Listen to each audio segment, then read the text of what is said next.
They called her the town's shame, until the richest cowboy held her hand and declared, "She's mine." Clara May had lived in the same small town her whole life. She knew every street, every face, every corner, and every single person in that town knew her name, but not in a good way. People in Millfield, Montana talked a lot. That was just how it was. A town that small had nothing to do but watch each other. And for the past 10 years, the person they watched the most was Clara May. She was 31 years old. She had a daughter named Lily who was 6. Lily had big brown eyes and a smile that could make even the grumpiest old man at the gas station soften up. Clara loved that little girl more than she had ever loved anything in her life. But the town saw Lily as proof of something they could never forgive. There was no father in the picture. There never had been. When Clara was 18, she fell for a man named Brett. He was 22, handsome, the kind of boy who always smelled like fresh cologne and smiled at you like you were the most important person in the room. He told her things, sweet things. He said she was different from everyone else. He said he had big plans for them both. And Clara, young, hopeful Clara, believed every single word.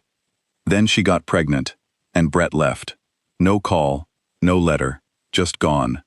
He moved to another city and went on with his life like Clara had never existed at all. The town did not let her forget it, not for one day. She could feel it every time she walked into the grocery store, the way women lowered their voices when she passed, the way certain people smiled at her with that tight, fake smile that says everything without saying a word. The pastor once gave a sermon about choices and consequences, and half the pews turned to look at her. She had stared straight ahead and held Lily's little hand under the hymn book. Brett's mother, a woman named Mrs. Dawson, was the worst of all. She wore nice clothes and donated to the school every year, so everyone thought she was generous. But she had never once looked at Lily, her own grandchild, and called her by name. She spoke about Clara like she was a stain on the town's reputation, like Clara's whole life was just one bad decision walking around in boots. But here is what the town did not talk about. They did not talk about how Clara woke up at 5 in the morning every day to open the feed supply store where she worked.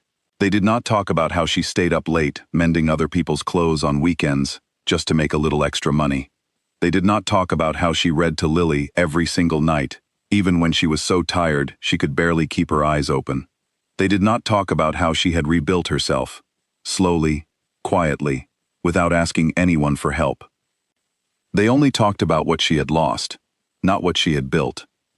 That was Clara's life, and she had made peace with it. Or at least, she had convinced herself she had. Wyatt Callahan came back to Millfield on a regular Tuesday morning in July. No big announcement, no welcome party, just a black truck rolling down the main road with the windows down, and a man inside who looked like he had seen a lot of the world and was not particularly impressed by any of it. Everyone in Millfield knew the Callahan name. The Callahan family owned the biggest ranch in the valley, thousands of acres of land, cattle, horses, the works. Wyatt was the oldest son. He had left at 20 to rodeo across the country, then turned that into a real livestock business. He had money, real money, the kind that does not need to show off. He was 38 now, quiet, broad-shouldered, the kind of man who does not say much, but when he does, people listen. He had come back because his father had gotten sick, a second stroke, and someone needed to take care of the ranch. His younger brother had moved away. There was no one else. Wyatt told himself he was only back for a little while, just until his father got better, just until things settled down. That is what he told himself. He saw Clara May on his 3rd day back in town. She was at the feed store, loading heavy sacks into a customer's truck by herself. The delivery helper had not shown up that day, and her boss, a man who pinched every penny, had not arranged for backup. So there she was, lifting 50-pound bags in the morning heat, sweat on her forehead, not complaining, just working. Wyatt pulled over without thinking much about it. He got out, tipped his hat, and said, "Let me get those." Clara looked at him, the way a woman looks at a stranger who might be about to cause trouble. She had learned to look at people that way. "I've got it," she said. "I can see that," he said. "I'm offering anyway." They loaded the rest of the sacks together. He did not try to make small talk. He did not ask her name. When they were done, he tipped his hat again and drove away. Clara stood there for a second. She could not explain the feeling. It was not excitement. It was something quieter than that. It was the feeling of being treated like a regular person, not like the town's favorite sad story, just a person. She told herself it meant nothing. She was good at telling herself things meant nothing. Wyatt came back to the feed store a few more times that week, then the next. He asked her practical questions about suppliers, about delivery schedules, about which brands the local ranchers trusted. She answered him. He listened. That was it. But then one afternoon, while he was waiting for an order, he noticed the drawing taped to the back of the counter. It was a horse, lopsided ears, wobbly legs, a big happy smile drawn in crayon. Underneath it, in a child's handwriting, it said, "Sadie the Horse," by Lily, age 6. "Your daughter draw that?" he asked. "Yes," Clara said, waiting for the usual response. The polite smile, the awkward pause, the subject change. But Wyatt just looked at it and said, "She can come see the real horses at our ranch sometime, if she'd like. Real ones are better than drawings." Clara said she would think about it. She thought about it for 2 weeks. And then one Saturday morning, she put Lily in the truck and drove out to the Callahan ranch. Lily ran straight toward the horses, like she had been waiting for that moment her whole 6 years of life. She stopped in front of a brown mare named Sadie, the real Sadie, and her little mouth fell open. Wyatt stood beside Clara while Lily petted the horse. Neither of them said anything for a while. The sky was wide and blue, the grass smelled like summer, and something happened in that quiet moment that Clara did not know how to name and was a little afraid to think about too hard. He asked her to dinner a few weeks after that. She said no. He asked again. She said no again. The third time she said yes, and then spent the next 3 days wondering if she had lost her mind. He cooked the meal himself. Steak, roasted corn, and a peach cobbler that was not quite perfect but close enough. They sat on the porch of the Callahan house as the sun went down over the valley, and they talked, really talked, for the first time. He told her about the years he spent traveling the country, about all the places he had been, and how none of them ever felt like where he was supposed to be, about his father, and the fear of watching a strong man get small and quiet, about the loneliness that comes from a life that looks successful from the outside, but feels empty, in ways you cannot explain to people who do not know the feeling. And she told him things she had not told anyone, about being 18 and in love with someone who turned out to be a stranger, about carrying Lily home from the hospital alone and being so scared and so determined at the same time that her hands shook for a week, about what it feels like to live in a place where people decided who you were a long time ago and never updated their opinion. She cried a little. Just once, briefly. She was embarrassed about it. He handed her a napkin and did not make it into a big thing. "You did not have to do all this," she said, meaning the dinner, the kindness, the way he looked at her like she was someone worth knowing. "Why are you bothering?" He was quiet for a moment. Then he said, "Because you are worth bothering about. That should not be as surprising as it seems to be for you." She did not have an answer for that. She went home that night and sat in the dark for a long time after Lily fell asleep, trying to figure out what to do with a feeling she had spent 10 years convincing herself she did not need. The town noticed. Of course it did. By the time the autumn festival came around, people had been whispering for weeks. Wyatt Callahan had been seen with Clara May. He had been at the feed store. His truck had been spotted outside her house, and the way he looked at her at the farmer's market, like she was someone that mattered, had not gone unnoticed. Mrs. Dawson was not pleased. She went around telling people that someone ought to warn Wyatt, that Clara had a history, that a man like him deserved better. She said these things softly, with a concerned expression, the way people do when they want to be cruel but do not want to look like it. Clara found out, as she always did. She went to the ranch that evening to talk to Wyatt.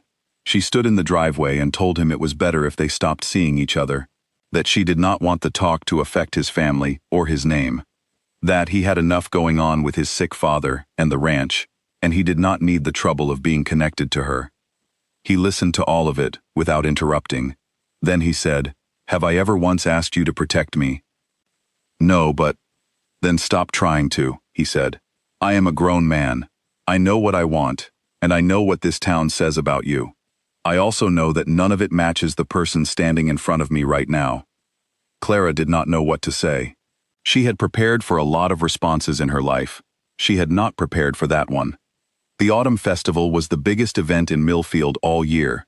3 days of food and music, and neighbors catching up, and old arguments being quietly continued over pie. Everyone came.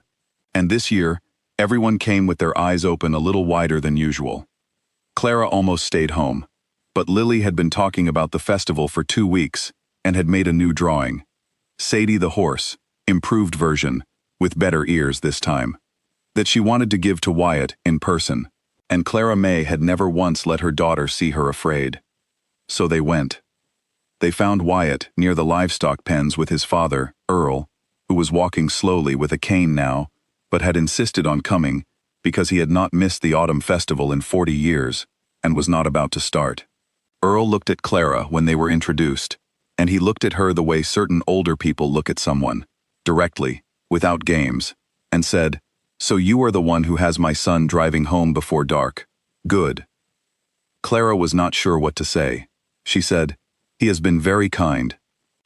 Earl made a sound in his throat. Wyatt does not do kind for no reason. When he cares about something, he shows up for it, just so you know that. And then Mrs. Dawson walked over. She had seen them from across the field. She came the way she always came, steady, certain, wearing that small smile that meant she was about to say something polite that was not polite at all. 2 of her friends were with her, a small audience, as always. She greeted Wyatt, she greeted Earl. And then she looked at Clara the way you look at something that does not belong on the table. "Clara," she said, "I am glad to see you out. I heard you have been spending time up at the ranch." She paused. "I just hope Wyatt has the full picture. We all care about the Callahan family, and we would hate for there to be any misunderstandings." The people nearby had gotten quiet. This was the moment Clara had lived in fear of for 10 years. The moment where her past got used against her in public, in front of someone she cared about, and there was nothing she could do but stand there and take it.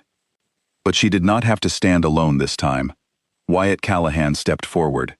He reached over and took Clara's hand. Not a gentle, careful touch. A real grip, steady and sure, like a man who had made up his mind and was not in a hurry to unmake it. He looked at Mrs. Dawson. His voice was calm. There was no anger in it, no performance. He simply said, "She is mine, and I would thank you to remember that you are speaking about a woman I respect more than most people I have ever met. That includes this conversation." Mrs. Dawson's mouth opened. Nothing came out. Earl Callahan, leaning on his cane, said quietly, "I think that covers it, Dorothy." The crowd was silent, not the uncomfortable silence of a room waiting for a fight. The deeper silence of people who have just watched something they were not expecting, and do not quite know yet how to file it away. And then Lily, 6 years old, gap-toothed, completely unbothered by any of it, tugged on Wyatt's sleeve and held up her rolled-up drawing. "I made Sadie again," she said. "Her ears are better this time. Can I give it to you?" Wyatt let go of Clara's hand, knelt down in the dirt of the fairground, and looked at that drawing like it was the finest thing he had seen all year. "Her ears are much better," he said seriously. "Can I keep this one too?" "Yes," Lily said, "because you are nice to my mama." A woman standing nearby made a small sound. Not quite a laugh, not quite a cry, somewhere in between. A few people turned away to give them a private moment that was not private at all, but felt like it should be. Things did not change overnight. Small towns never do. But they changed. The woman at the post office started greeting Clara by name again. Warm, real, the way she used to before all the talk started. A few others followed. Some people never changed, and Clara stopped spending energy on them. Mrs. Dawson went quiet, which was the best anyone was going to get, and it was enough. Wyatt stayed. That was the thing people had not counted on. They had expected him to get embarrassed, or get bored, or decide it was all too complicated. But Wyatt Callahan was not the kind of man who decided things without meaning them. He had come back to Millfield looking for something real, and he had found it, and he was not about to walk away from it, because a few people in a small town had opinions. He and Clara were married the following spring, in a small ceremony at the ranch, as the grass turned green again, and the horses walked along the far fence, like they always did in the evening. Lily was the flower girl. She took the job very seriously, and scattered petals in every direction except the aisle, which made everyone laugh, which made Lily laugh too, which made it perfect. Earl Callahan sat in the front row and cried once, very briefly, and pretended he had something in his eye. Clara still works. She is building her own small business now, a tack and supply shop that has Callahan backing but her name on the door, and her hands steering it. She does not think of herself as someone who was rescued. That is not what happened. What happened is that she was seen, really seen, by someone who looked at her clearly and liked what he found.